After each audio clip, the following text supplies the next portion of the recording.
Hello, everyone. It's Ellen Besner, the host of the CJN's North Star podcast. This is what Jewish Canada sounds like. I am out of the office today, and we'll be bringing you an episode from one of our sister podcasts, The Jewish Angle. Enjoy. 95% is huge. I don't know if 95% Israelis agree on almost anything else, but Israelis are very happy with Trump right now. This is Phoebe Maltz Bovy, and you're listening to The Jewish Angle, a podcast from the Canadian Jewish News that attempts to make sense of the confusing moment in Jewish history that we are all living through. I realize that could describe all the moments of Jewish history, but bear with me all the same.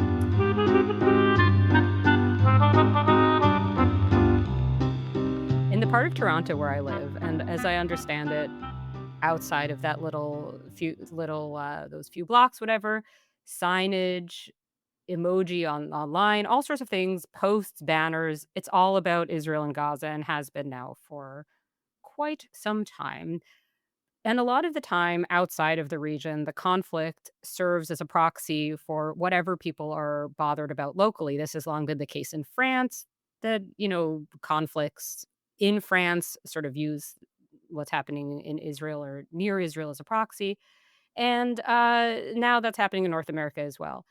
But while that can all be interesting to discuss and a valuable thing to think about, for a show called The Jewish Angle, I think there should be the at least occasional view from Israel itself. And, like hearing from Israelis, hearing what's actually going on, to know, because I'm really curious what Canadian and other diaspora Jews are missing about this moment. For this, to partially address this, or maybe fully, because I'm sure, Lahav, you speak for the entirety of Israel. I'm grateful to have on the journalist Lahav Harkov. She is a senior political correspondent for Jewish Insider covering Israel. She's also co-host of the Misgav Mideast Horizons podcast and a former guest on the CJN podcast. Bonjour, hi, Lahav. Welcome to The Jewish Angle. Thanks for having me on the show. So the main thing I really want to ask is just how you would describe the overall mood in Israel since the ceasefire announcement and the return of the remaining living hostages. So overall, it's like the country has heaved a collective sigh of relief. Like we all, weight has been lifted, or whatever cliches you can think of for that feeling. It's like really collectively most of the country. And there were huge celebrations in the main squares of cities all over Israel, including the big hostages square in Tel Aviv. Um, but on the other hand, like, it happened on the eve of Simchas Torah, right? And so I'm like in synagogue the next day, and you still hear from plenty of people that their husbands, sons, fathers are doing reserve duty. Israelis are well aware that the war is not actually over just because this was announced. So, for many, many, many people, our hearts were, I mean, almost everyone really in Israel, like our hearts were with the hostages and we really wanted them to come home.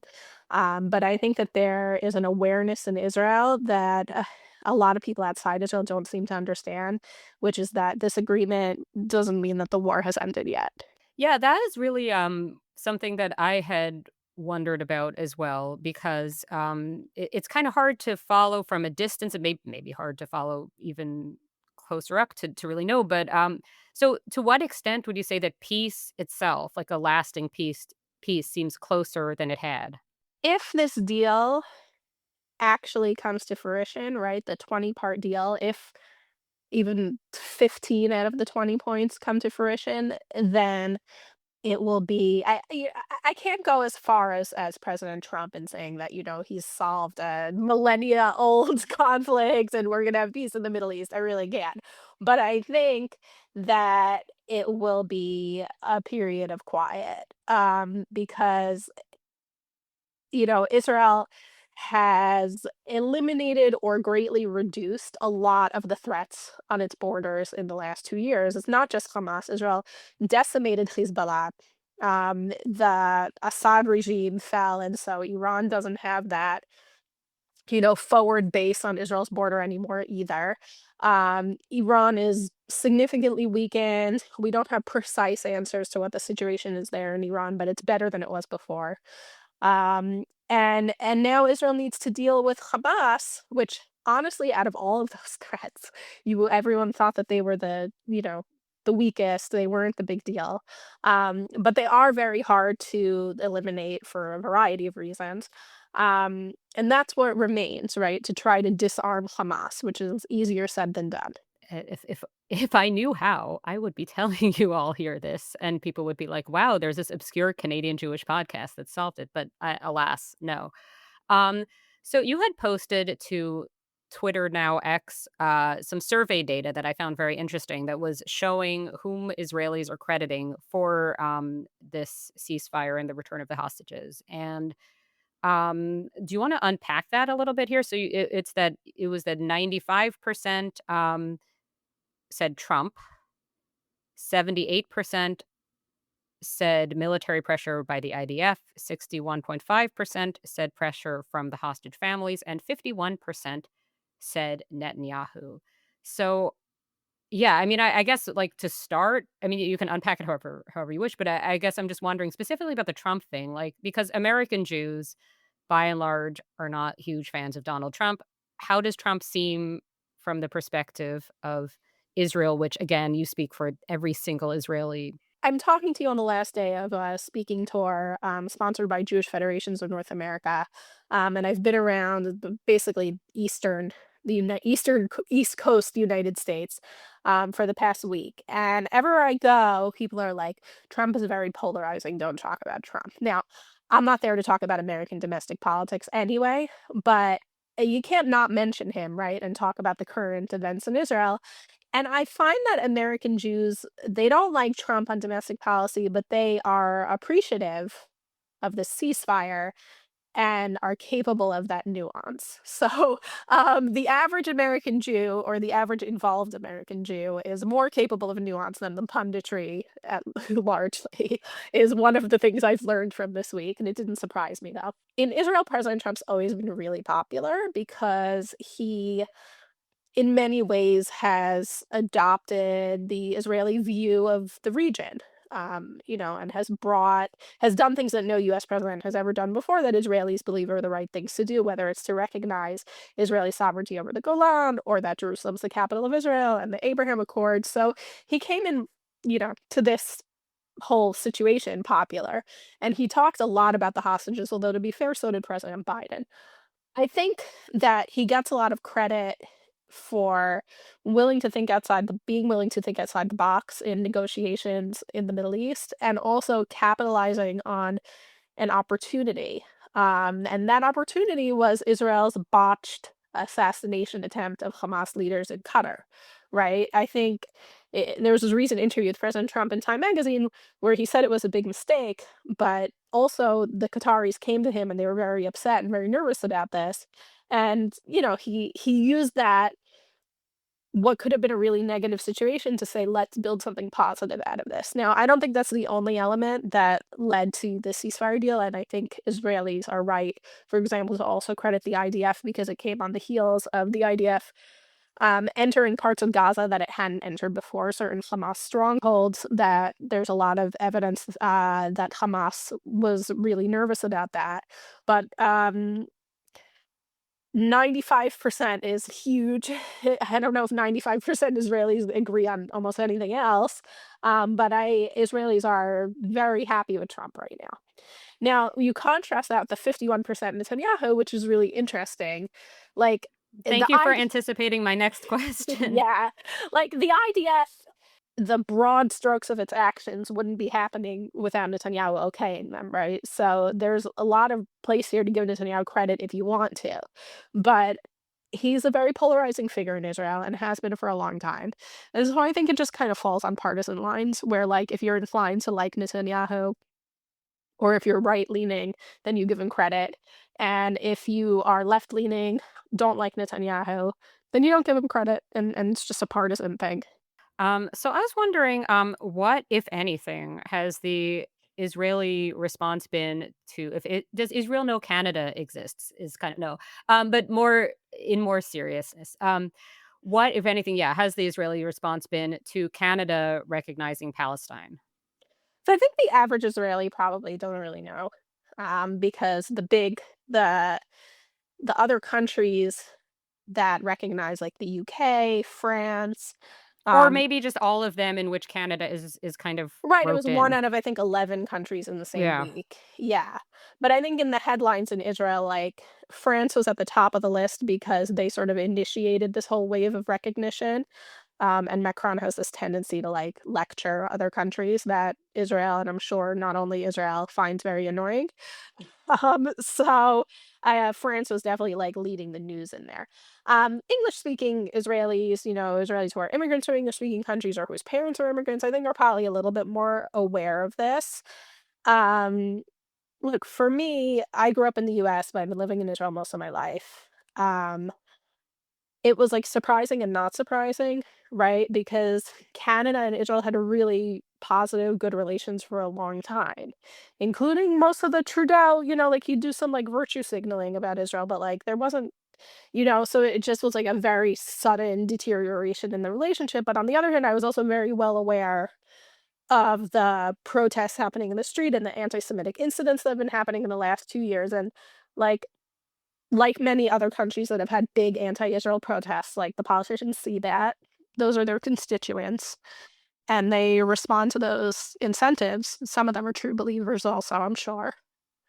So, I think for Israel, like, Canada isn't, like, a huge trade partner, and I believe that the actual, like, defense, because they suspended, like, arms trade between the countries. But I think that, like, what Israel actually bought from Canada were, like, very small parts. And somebody told me something about tents, that the Hmm. tents that the military used were coming from Canada. Like, it wasn't That kind of it wa tracks, yeah. yeah, it wasn't, like, a big thing, but it was just symbolically, like a sharp deterioration in their relations. Well, I was wondering, as an international relations ignoramus, which I am, whether there is any benefit to the fact that it's recognition of Palestine as sort of leading towards potentially two states, and that there's an implied recognition of Israel, which in this climate can't always be taken for granted. Like, you get a lot of people out there in those protests who don't recognize Israel. You know what I mean? Like, that's like, I'm coming from a physical environment where there are plenty of people who are not, and that I will ask about Mamdani also. But for now, speaking of Canada, when I see leaders of countries like France and Canada, in the UK and so forth, recognizing Palestine and recognizing Israel, to me, this almost seems like, given where things are at, I don't want to say a compromised position, but maybe? Is there anything to Well, that? I think these are all countries, maybe not all of them, but most of them are countries that have recognized Israel from the time of its establishment, basically. Right? I Yes, mean, of even course. technically Yes. 6 months before its establishment was the United Nations vote. Mhm. Um, so, for them, it's not, maybe it's not a given in the sense that it's become a less popular position politically, but it is a given in the sense that, like, for a country to cut off relations with another country is a very dramatic thing that, like, doesn't happen a lot. Um, so I don't think that, like, anybody was thinking that that was gonna happen in any of these countries. Now, recognizing a Palestinian state is in some ways, it's a, like, I hear the explanations that these countries give, but, like, it is strange because it doesn't actually exist on the ground, right? Like, it still doesn't exist in the ground. And it happened at a point in time where it's very clear that it's not going to lead to negotiations to make it happen on the ground, right? So I just, like, look at these countries who say that that's the goal, and I'm like, it just doesn't make sense, right? Like, the math isn't mathing.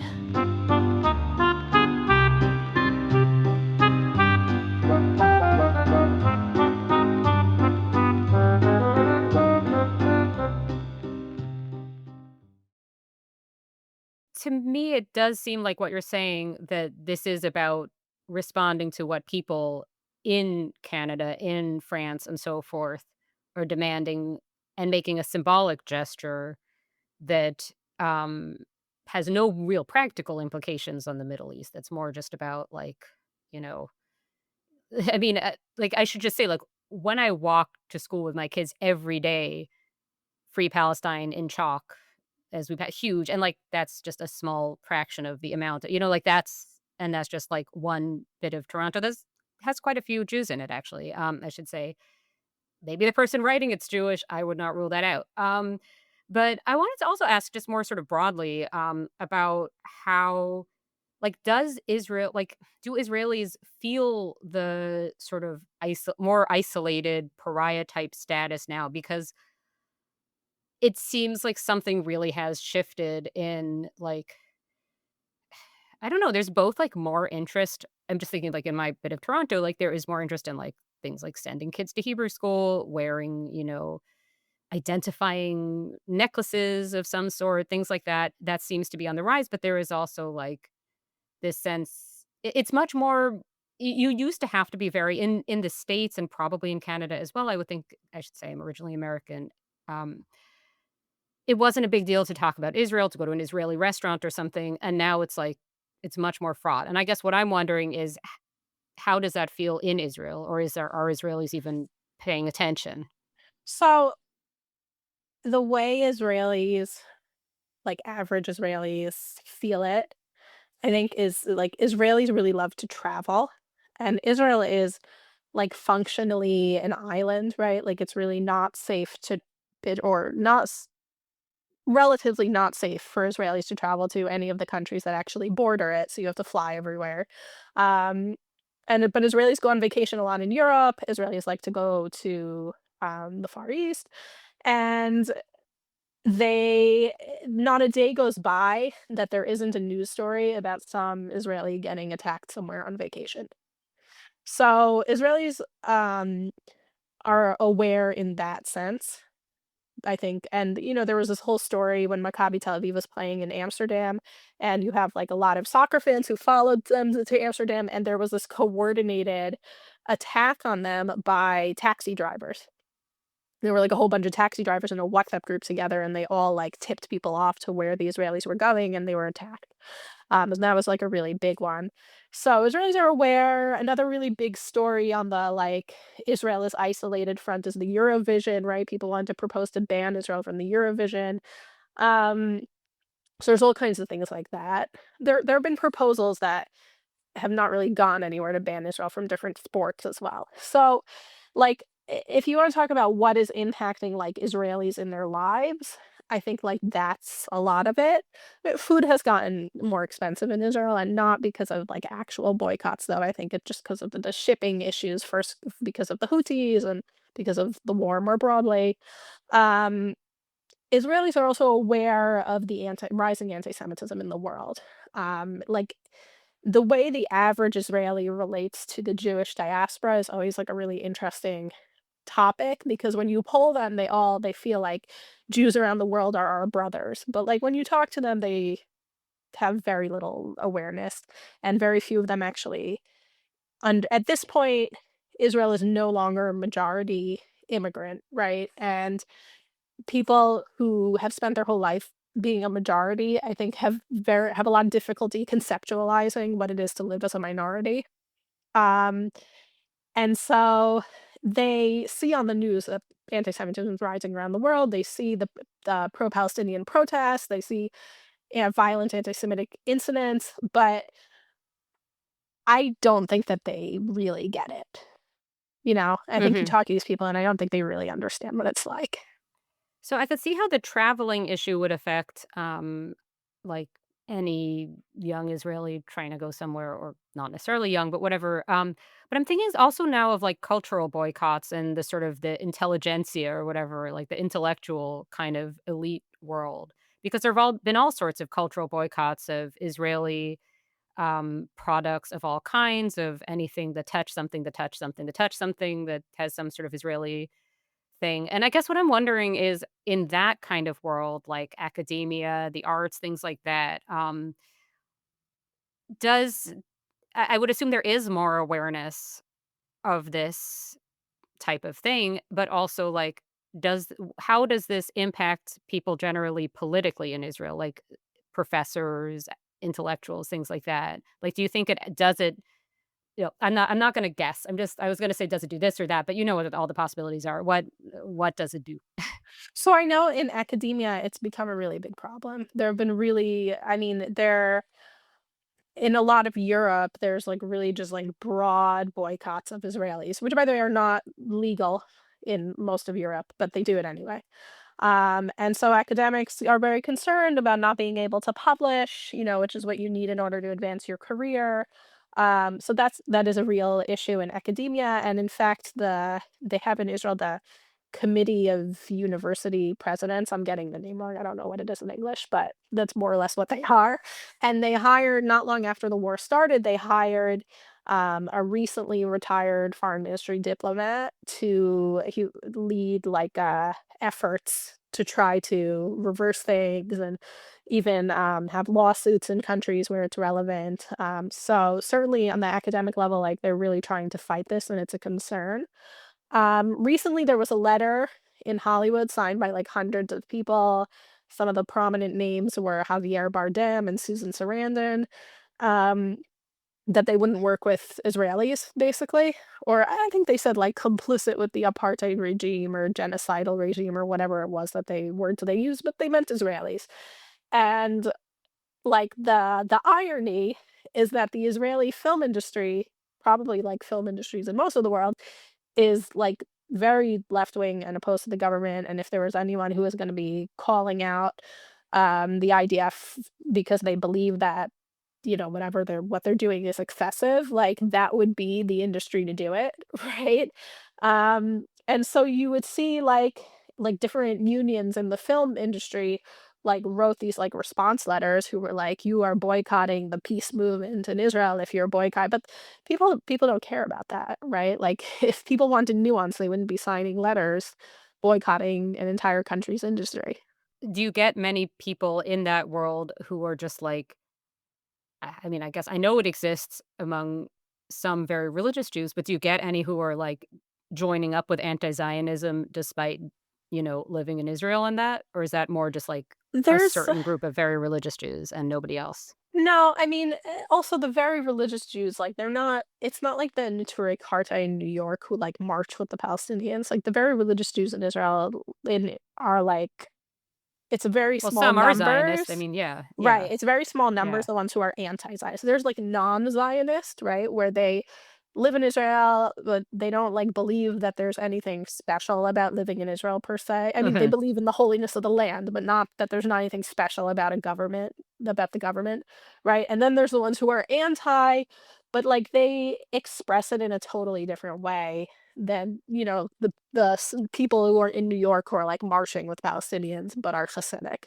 They mainly express it in it has nothing to do with the Palestinians for them. It has to do with, Right. like, So for the secular, laws more of Israel. secular, for Yeah. more secular Jews, like, do you get like the Yeah. So in yeah. academia, like, there's I don't know, it's a very small percentage, but they exist. And there's people who have Hmm. been like that even before the war. The guy who started the BDS movement was, like, in grad school in Tel Aviv while starting the BDS movement. But Hmm. Um, I don't even know if he's actually Palestinian or maybe his parents are Palestinian, he was born somewhere else, and then he was, like, married to an Israeli Arab and, like, living in Israel while telling the whole world to boycott Israel. So you have that kind of thing, and then you do have Jews also who are like that, but it's not, like, a very big phenomenon. It's a strange moment now in the States politically with respect to Jews. Sorry, Canadian listeners, I'm mentioning America. We're gonna just bracket that. There's Zoran Mamdani likely going to be, the mayor of New York with some Jews big supporters of him, some not. Seems like he has a lot of Jewish support. Then, and I do not say this to equate the two remotely. I don't. I've written about this. I do not see these at all as at all the same. You have something like Tucker Carlson having a friendly chat, it sounds like, with Nick Fuentes, who's some sort of a Nazi for the very online or something. I don't quite get who he is. Something I'm like too that, old. yeah. I'm too old to know, but he's like, I don't know what exactly he calls himself, but something in that realm. And Tucker Carlson is obviously like a household name, like right-wing pundit, household name type guy, not like he's not, um, I mean, he's not, how to put this? Like, he's not fringe in the sense, like, he's fringe in certain viewpoint stances, but he's like not obscure. And I guess what I'm wondering is like from the perspective of Israel, okay, because like to me, I see this, I don't think that New York is about to be like, I'm not worried about New York. I think New York's gonna be fine. But does left or right wing anti Semitism in the kind of North American or Western maybe sphere seem more dangerous from an Israeli vantage point? So again, like, I'm in a different place than most Israelis because I write for an American publication, and Right. I'm very much in contact with American Jews, and I'm very aware of these things. I think the average Israeli, first of all, is probably more aware basically of Muslim anti-Semitism, right? Because that's what they're seeing in more of the world than the US, right? And so I think that the place that Zoran Mamdani is coming from fits into their like pre-existing understanding of things probably better. Even though I think that it's a lot more complicated than that. Like I think that the messaging of Zoran Mamdani when it comes to Israel is a lot more just rooted in left-wing messaging than any kind of Muslim, Islamic. I mean, that's the case in a lot of places, even though it's people who are, in many cases, people who are Muslim. But um, I don't think that Zoran Mamdani is like an Islamist, even though you have people on the internet saying that. That's No, the I don't point I'm think trying so. to I, make. I don't think Yeah. so No, I'm just either. saying, I'm saying because I don't want what Yeah, I said to yeah, be yeah, twisted. But I yeah. think that for Sure. Israelis, like he fits into their like preconceived like notions of anti-Semitism. But I after Charlie Kirk was assassinated, it was shocking to me how many Israelis knew who he was and were obviously very upset. It was shocking to me because I just assumed that he was on my algorithm because I'm like an English speaker and I consume a lot of English media. But as it turned out, someone out there had been putting Hebrew subtitles on some of the things he was saying, and Israelis were really seeing it and they were really upset. And I've learned that Israelis are more aware of like the Tucker Carlson and, to get even crazier, Candace Owens phenomena than I would have thought.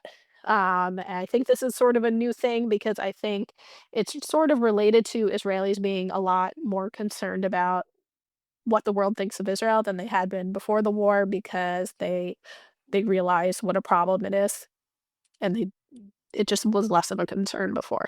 There's a part of the political spectrum in America that has always been both like more pro-Israel and like off-putting for certain reasons to American Jews. This is ancient history to some extent. I remember having like arguments with family about like whether you should, do some kind of alliances with the Christian right over Israel, even if their domestic policies were very off-putting to most American Jews. So some of this is kind of old, but what's new is that there is this, pretty like scary right-wing anti-Semitism in the States. And then you have the thing that's called left-wing anti-Semitism. There is certainly left-wing anti-Semitism, but you also have things like, yeah, I think with Mamdani that like he gives no indication of malice towards New York's one or two Jews. You know what I mean? Like New York is a very Jewish city, and he does not appear to me to have it in for Jews locally. Now, whether he has it in for Jews in Israel is a separate question. I guess I'm just wondering, like, yeah, what to make of this. Like, you have these figures on the right who are not it's not Trump himself, but it's like aligned with MAGA to some extent. There's like this rift in MAGA, right, where some of them are anti-Semitic, and I'm just wondering, is it like from an Israeli perspective, is it just kind of like a more pragmatic, like some people are gonna give us the kind of not give us, but like facilitate the on the ground situation that allows us to lead our lives? Is it more on that level? Is it kind of existential? I Yeah, mean, I yeah. think overall Israelis are more comfortable with alliances with the Christian right around the world, but the US is probably most important for Israel strategically. Um, and I get it. Like, I get why American Jews have their own issues with it because of their domestic politics, but, like, ultimately, um, Israel needs to take all the help it can get. And yeah, Christian Zionism has been a help to Israel always, basically. So, and most Israelis don't feel that like kind of discomfort with it. Occasionally, you'll have the Israeli religious right who will have like religious issues with it, but mostly it's not really a controversial thing in Israel because it's Hmm. just viewed in the broader, like, strategic, Israel trying to make alliances that will help its standing in the world. Sure, but what has changed now with the rise of this kind of anti-Semitic wing of MAGA? Well, I think sort of what's changed is that the Christian Zionists are like have to be on defense to some extent. They have to Hmm. they a lot of them feel like they have to defend their alliance with Israel. Um, and I think maybe with younger people who are maybe less certain of their belief, like younger Christians who are maybe less certain of what they believe, like you might see less support for Israel than in the older generations. I think you already see that according to existing polls. That's something that predates, Tucker Carlson losing his mind, that the trend was downward. What do Canadian Jews not get and need to get from the Israeli perspective? You have tens of thousands of people who did reserve duty, some of them for hundreds of days in the last 2 years. And, people, a lot of them are in their 30s and 40s. They have children, they have jobs, they have businesses. And I think it's just had a huge impact on the country, that so many people had to go off and fight this war, and the families are still sort of getting over it, and the economy is still really recovering from it. And I think that sort of human side of what's going on in Israel, I understand why it doesn't make a lot of news, but I think like for Israelis, this is a big part of what they're thinking about and what their day to day is like. That I think that Jewish people around the world, in order to show solidarity and relate to what's going on in Israel, should be aware of. Lahav Harkov, thank you so much for coming on The Jewish Angle. Where can everybody find you? I am on X or Twitter, at Lahav Harkov, and I write for Jewish Insider, jewishinsider.com. You have to register, but you can still read all the articles for free. Thank you so much. Thanks.